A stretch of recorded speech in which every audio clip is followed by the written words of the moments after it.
Hi everybody, I'm Professor Loushine or Dr. Loushine, and I'm going to be your instructor for this, what we call slash class 483/683 Occupational Safety Management. So I rebuilt this class years ago, and if you've heard anything about it, some of it's probably true, some of it's a little bit overblown.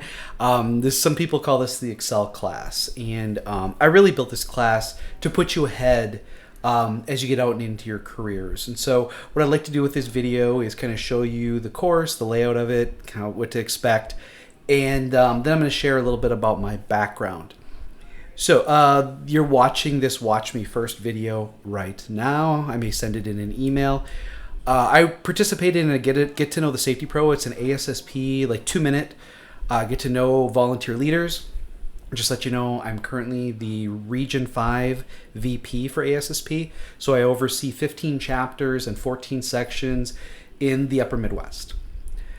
Let's take a quick look at the syllabus. Nothing really special here. As far as office hours, I would like to actually be available. I mean, you can contact me anytime for questions, but Wednesdays during the day I'll be on campus. Most Fridays I'll be on campus, but sometimes I have meetings in the morning, so it'll probably be more like I'm available from 11 to 1 or something. But I can usually meet with you like on a Friday afternoon. I am going to make myself available on Sundays, which is probably the most important day because that's when things are due for this class. We have no textbook. I'll provide you with all the readings and URLs you need. Let's see. So, because we've got both undergrad and grad for this online section, for the grads, your number's a little bit different. You don't get as much for the weekly, what do you want to call it? Reflections. I think I call it the binder assignment. You get more of your grade comes from the writing. And of course, this is the opposite for undergrads. And for the grad students, the big project is worth more versus the undergrads. And as we get to some of these assignments, I'll be kind of explaining what I expect from the graduate students versus the undergrad. More or less just from the grad students, more citations, more referenced information in your writing. Anything that's a day late, and I don't, things are due Sunday night at midnight typically. If you turn it in by Monday morning, I'm not going to sneeze at it, but if you turn it in Monday night, Tuesday, then I'll take off 10% per day, up to 5 days, and then no credit. So if you need more time, you got to let me know. Hopefully Sunday at the latest, but let me know. And I've got all the university stuff. I like students to take an active learning role versus a passive learning role, but that's more for the classroom. But still, I kept it in the syllabus because I think it's important. I think it's interesting. I have a pretty basic schedule here. The Canvas site has all the information as far as what's due, what do you have to read, things like that. But I do have a layout of the topics and when major things are due. So I'll go over the survey here in a moment. Surveys, I should say. The memo is due October 1st, and we'll talk about that. The executive summary is due on the 15th. That's 2 weeks after. We'll do the midterm the week after, and that's that next week. So October 29th, that's when the project basically is starting, and then it's going to be every week all the way to the end of the semester. So it's about 6-7 weeks approximately. So it's a lot of work, but you'll get a lot out of it. It's directly applied to the type of work you're going to do, and I'm going to prove that in just a moment. So pre-semester, please do the pre-semester survey. I've got a copy of it here. It doesn't take too long. Just click on a few bubbles. You can let me know. Just try to be honest. It's a pretty quick survey, and it's just for me to get to know you a little bit better so I can help serve you better. If you are an undergrad and you did a non-capstone internship over the summer, please complete this short survey. Messages will be coming out from the new department chair, Dr. Vosberg, and maybe some others. You may see it in another class, but we like to do a survey of non-capstone internship experiences, and then we compare it to the capstone internship experiences. It's just interesting. I have salaries here, but this is a little bit old. I'll be updating this probably by October 1st, and then I've got some other important things if you'd like to become part of ASSP or National Safety Council, things like that. I've got everything here you need. Then we get into the lecture. So each week, it'll be week 1, week 2, a little bit about the topic, learning objectives, all of the lectures. So you need to watch all this. And I'm going to apologize in advance. Kobe Tech made me do it this way. They had this thing a couple of years ago, sorry, and they wanted us to keep our lectures into 10-minute pieces. If you don't like this, please complain to them, because I didn't want to do it. I was forced to do it. Tell them they were wrong. They're watching this. They're like, you. And then I've got 3 readings this week. Each week we're going to have a binder assignment and a quiz. Let's quickly look at the binder assignment. So what I want you to do is share with me what you got out of all of the materials that you consumed that week. So here it says, expectation for each lecture part. And the parts are 9 lecture videos and 3 readings. Provide 3 to 6 sentences, or as many as you need, to describe the lessons you learned from the videos. What this does is, 1, it shows me that you actually would, watch the whole thing or read the whole thing, but also I get an indication of what depth maybe you took it. After you've done that for each of the items, what I want you to do is reflect on it. Provide a summary of your reflections. So 4 to 8 sentences, a small to a large paragraph.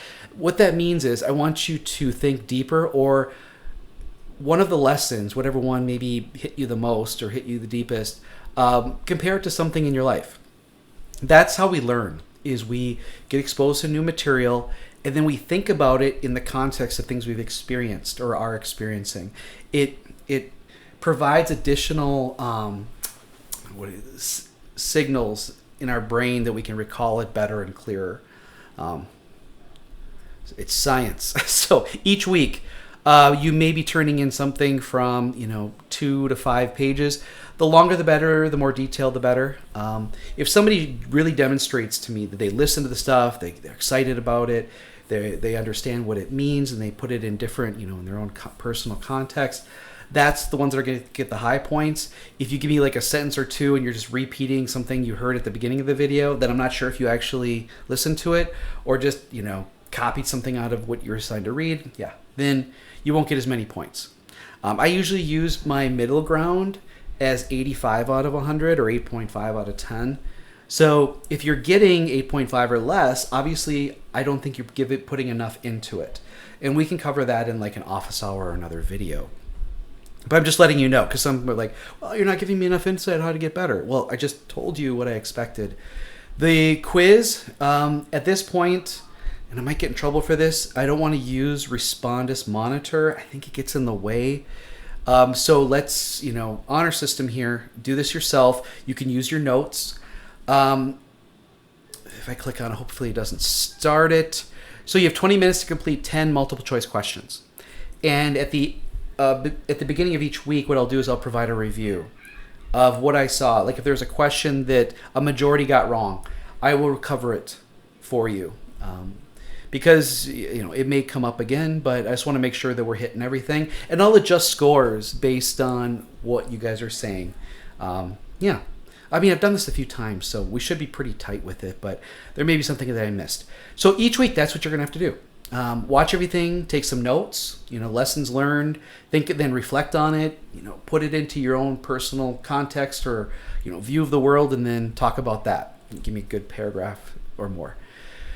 I've got the final exam set up here just so you see what it's going to be about. Otherwise, each week I'll be opening this stuff like on Saturdays in case you want to work ahead. If you are, that's great. You don't have to. I showed you the surveys. I showed you that. What I'd like to do now is share with you some work I've been doing. Little secret, this entire year I have been working part-time as an EHS manager for a company in Madison. I met with them last December. They needed help. I said I've got some time, and so I've been doing it, and it's been going very well. I'm going to bring all those experiences, pictures, videos, case studies to this class. So if you have questions, let me know, but I'm going to show you something that I just presented a couple weeks ago to the corporate brass. We have to do that every quarter. I do report to operations. That makes a difference because everything I do is attending to what is making the company money versus when you're with HR, it feels like it's detracting. So I think that every safety director should report to plant management or operations. So each month I have to report out my metrics, and I rebuilt this. Before I came in, they really only used a handful of these metrics down here, all lagging, and I added to them because I'm going to teach you about ratios of things, ratios based on severity, and some other things as better predictive analytics. And I added all of these leading indicators. So safety observations and concerns, target is 20 per month. I've been getting twice that pretty much. I've already more than exceeded my goal for the year already. Safety actions completed. So these are the observations that actually resolve. Really kicked butt last month. July, I really focused on it. I put in a lot more hours in July. And I'm pretty sure I've already exceeded my annual goal for that, but I'm going to keep at it. I already am. Safety training, I'm a little bit behind because to train, I have to take workers off the line. And right now we are so far behind on manufacturing that it would cost the company a heck of a lot more for me to do that. So I've been finding ways to talk to workers and give them little forms of training, but it's not complete. And so I'm going to be getting into that this fall. Should be no problem. I haven't done the JHAs, which is job hazard analyses and safety audits like they originally wanted, because I feel like it's too blunt of a tool, to be honest with you, where I need a precision cut to do these types of things. So I've delayed it so far. I am in the process of creating a layered JHA. So I'm using the same form but focusing on a particular aspect. And I'll let you know how that goes. Hopefully by the end of September, I've got that whole process going. And I just completed my perception survey, which is I'm going to show that. I think worker perception is a very important factor when it comes to the safety in a workplace. And then I've got my lagging metrics. My goal for the year is to be under 13. I'm at 6 right now. So I think after 8 months, I'll be at 6. So I've got 4 months to go. We'll see. For DART cases, want to be under 9. I'm at 3. For first aid cases, I wanted less than 42. I'm at 33, and this is going to go up quite a bit, but it's better for something to be first aid versus recordable. My ratio of safety observations to DART cases, I want it to be 20-1, and I'm there. For my first aid cases to DART cases, DART means days away restricted transfer. That is an OSHA recordable in which the worker could not come back to work by doctor restriction, or they came back to work with doctor's restrictions. And I was hoping to get 10-1, and I just reached it. It took me until July to get there, and now I'll surpass it this next month. So August was a pretty good month, knock on wood. And when I cover these topics in the literature, the research literature behind it, you'll see why this is so important. And I'm just happy that we're able to achieve that. How do we achieve that? It was by the safety observations, concerns, and getting to know the workers, and getting the workers to share with me what they're experiencing. As far as incidence rates, we wanted the total case to be under 10 and the DART to be under 7. We're currently there, but that could go up pretty quick because we don't have a lot of workers. So a single injury affects it. Each week I give an update to my boss, who's the plant engineering director. So in July we had 11 reports, none recordable. Most of them were first aid, a couple near misses, and 1 report only. And this looks, it's sort of similar to like the 300 log, but I provide both the summary and the response, which is something that OSHA doesn't require. All right, let me show you quickly my perception survey. So I don't want to get into the details here, but when I was in grad school, this is what my specialty was, or my emphasis. I created this instrument. This is mine. And I used paper version, both English and Spanish, because we have about a quarter of the worker population is Spanish is their primary language, though many of them are bilingual. So let's look at the results. So here are, a breakdown of how long they've worked there.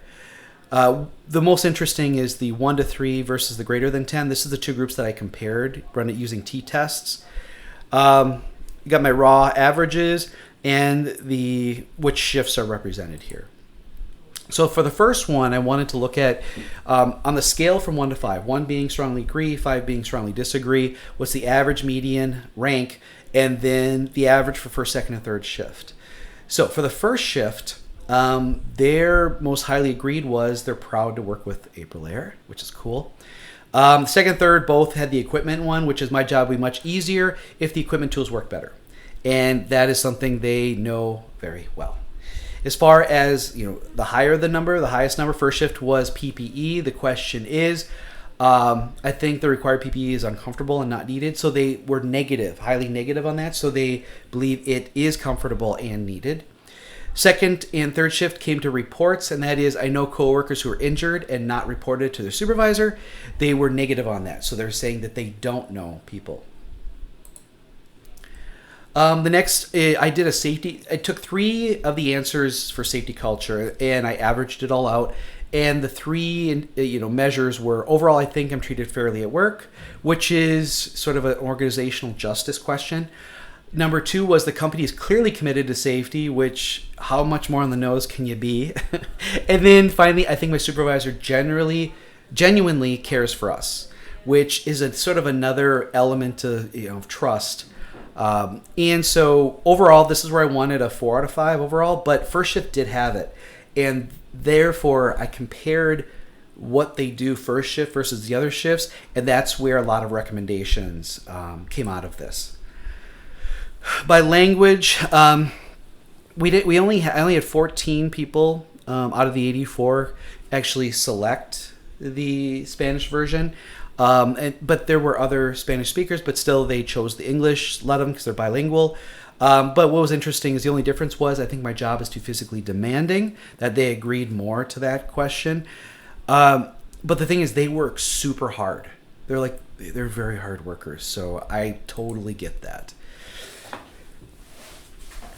So by this, I ran T-tests to see if there's difference based on whether they've been there 1 to 3 years or they've been there greater than 10 years. And so the significance of 3 stars is highly significant. So the people who've been there more 10 years are significantly more proud of their work or working there. They get along with their coworkers better. They think that management should hold workers accountable for safety, so they want more enforcement of the rules. I totally get that. And next is, I should have highlighted that one too. They get along with their coworkers and they problem solve together, and then their job would be much easier. As far as there's no difference in I'm concerned about how much flexibility and adaptability is here, and I know coworkers who were injured. So those were both the same, no difference. So the time there, no difference, didn't affect it. I asked for comments, just unsolicited comments. For first shift, I was able to actually 90% of them broke down into 2 different areas. The most frequent would be, accountability, teamwork, and work harder. They felt that was something they'd want to change, that they want to improve. The other is just work conditions. Maybe they're about even. As far as second and third shift, overwhelmingly, they said they wanted to be treated better, they want to feel appreciated, and they need more flexibility when it comes to time off. The room was like, they didn't know that one. So the strengths that I found in the perception survey is that there's a lot of pride in the workers, especially the more experienced workers, that they do generally get along pretty well and they do feel cared for, especially first shift. Areas of improvement, we should be holding people more accountable, and I know what they mean. We're a little bit laxed on enforcement of hearing protection and some other things, and that's my goal over the next couple months. We need to clean up the work environment, and I'm going to be working with the building management to get some bids on bringing in a contractor to take care of that. And then work equipment, it's old machines, and they're a little bit off from time to time. I'm not sure what we're going to be able to do about that, but I think if we clean up the work environment, that may help. And then there's some other things to do, with overall improvement. So this semester, we're going to talk about work comp. This here is last year's EMR, or experience modification rating calculation, and it was a 1.4. 1 is considered unity. When you have above 1, you're actually paying more for your annual premium for work comp. So what I did is I analyzed loss ratios for a 3-year rolling and found the average to be about 50.8. So that's why it's above 1. Then what I did is I dropped off the tail year and added the next year, which was pretty much complete, and then went from 50.8 to 39.1, which is about an 11% difference. So we should experience an 11% drop. So even though one thing I learned from my studies is that the Wisconsin average for EMR is about 0.93. So compared to being in Wisconsin being at 1.04, we're actually 11% higher than the Wisconsin average. So we're paying 11% more. And that amount is 11% of 900,000. That's a lot. So again, my estimation was it should drop by about 11%. It did. It's down to 0.92. Now, I had nothing to do with that. I was just able to predict it. The work I'm doing now won't be included in these numbers for another 2 years. That's the way the EMR is calculated. But this 12% drop is considerable. It's about $100,000 in savings. And so now the people in the finance department are going to start meeting with me so they can better understand where these savings and where spending comes from. So that first one was a slide I created in January, and this is one I presented in August. Here was the scale. Here was sort of the rate of things that were being reported and recorded. You see, it was going up. Now, incidents.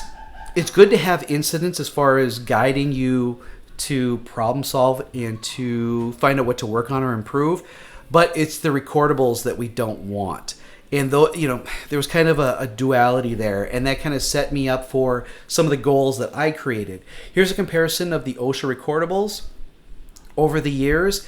So as you can see, 21 and 22, there's quite a few cases here, specifically lost time. And you can see where I am right now. Now, the year's not over yet, so I shouldn't be bragging and I should be knocking on wood, but you see how I'm breaking things down, identifying where it occurs, and having a one-to-one other recordable to DART. When we get to that lecture, I'll bring this up again. I rebuilt their incident reporting system to include a wider range of reports, and that's actually helped increase things. This took a long time because we didn't have anybody in-house who could update the system for us.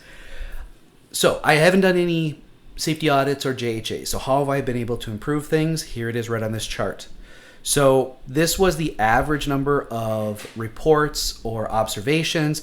That's the black. The green was what was corrected. And that's an average over, that year. Since I really got going with this in March, you can see how the numbers jumped. That's the difference. That's the difference right there. That's why I think we're doing so well. I also ran all of the annual audiometric testing, and we had a standard threshold shift, which I'm going to retest. And we had one that had bad hearing. They both had problems with their ears. One had a head cold. The other doesn't know how to use a Q-tip. So he's going to go to his doctor, have his ears flushed, and I'm going to retest them. And then I had some people who were not there that day. I actually, not long after I started there, I found out that their old provider of RX safety eyewear was going to double their prices. Couldn't have that. So I did my research and found this place. It's much more convenient. And this was the first person to get glasses, and it costed her nothing. And it actually came in under what we were paying before. So win-win. So these are my August. This should be September, actually. I'm going to be doing some lockout, tagout training pretty soon. I'm just finishing that up. And then I'm going to also include some electrical safety and arc flash training. I'm going to start with the maintenance techs and engineers and then work my way to the workers, because the workers are affected, not authorized. If you don't know what that means, we'll talk about it. I'm looking to consolidate all of our vendors. So Cintas and Fastnell, they helped come up with several proposals. I put it together, presented it to my boss, showed her that if we switched from these 3 current vendors to these new vendors, that we can save $12,000 easy in the first year, and that doesn't include all of the extra logistics, better reporting of what's being used and where. And there's going to be some other bonus that comes from coming from larger suppliers. So that was really exciting. I didn't have those numbers worked out, otherwise I would have put it in here, and I hadn't presented it to my boss yet. I'm going to get that JHA safety audit system running, and then I'm going to train other people to do it. So I'm not the only one, but the data, I'll have to compare it. I'll study it compared to what I'm getting for reports and see if it's the same or very different or what I'm getting out of it. And then I'm collaborating with the new EHS Manager at the other site, which is in Poynette, who's a former student of mine, so it's kind of crazy. But we're both kicking ass. I'll just say that.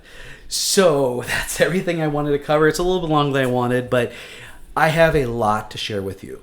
And this class will give you skills and knowledge that should put you at a great advantage as you get out and practice. And for the grad students, you may actually be able to directly apply it to your current job. I found a lot of success using data and trending, and basically just going and talking to people too that when I make my recommendations, there's support for it. And to teach, to educate supervisors and engineers and managers to have a really good attitude about what we're doing. And it's really made a difference. It really has. I'm having such a great time, but I'm exhausted. Anyway, that's all I got for this. So I really look forward to working with you all this semester. I think you're going to get a lot out of this class. But my one piece of advice is don't wait. Get ahead. Try to get ahead, especially when it comes to the project. If you fall behind, it is really difficult to catch up. So if you're having any issues, please let me know right away so we can work something out.